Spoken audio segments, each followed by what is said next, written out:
Hi everyone. सो अभी तक हमने एग्रीगेट डिमांड के 4 कंपोनेंट्स पढ़ लिए थे, C प्लस आई प्लस जी प्लस एक्स माइनस एम।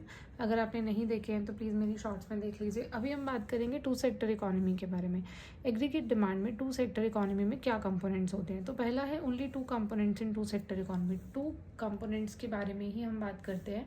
जब टू सेक्टर इकोनॉमी है तो सिर्फ 2 ही चीज़ें हैं, कंजम्पशन और इन्वेस्टमेंट, यानी कि 2 ही सेक्टर हैं, house hold sector and producer sector. तो एडी में सिर्फ कंजम्पशन और इन्वेस्टमेंट आएगा, उसके अलावा और कुछ नहीं आएगा। तो अगर टू सेक्टर इकोनॉमी में हम फॉर्मूला देखें तो वो बन जाएगा AD is equals to C plus I. I hope I am crystal clear.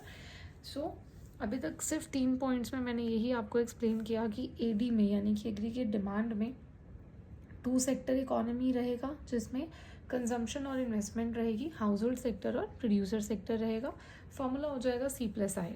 अब सी को फर्दर लिखा है सी बार प्लस बी वाई, और आई का मतलब है आई बार। आई बार का मतलब हो गया ऑटोनॉमस इन्वेस्टमेंट, जो कि हमने इस चैप्टर में पहले ही बोल दिया था कि हम यहाँ पर सिर्फ ऑटोनॉमस इन्वेस्टमेंट को मानेंगे।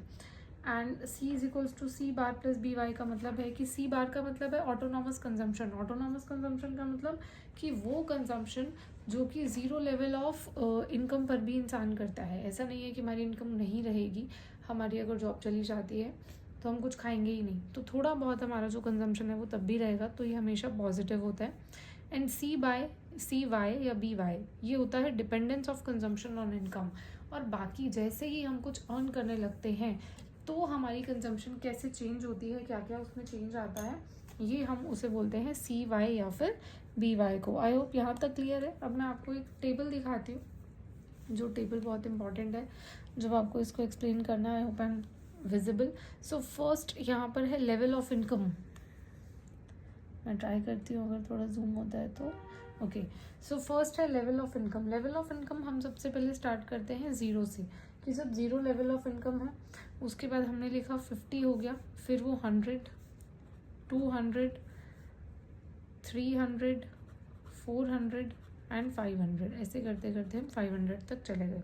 अब कंजम्पशन है हमारी 50, 75, 100, 150, 200, 250, 300। इन्वेस्टमेंट हमारी ऑटोनॉमस रहेगी तो वो कांस्टेंट रहेगी, तो हम यहाँ पर सब में 100 100 लिख देते हैं। ठीक है,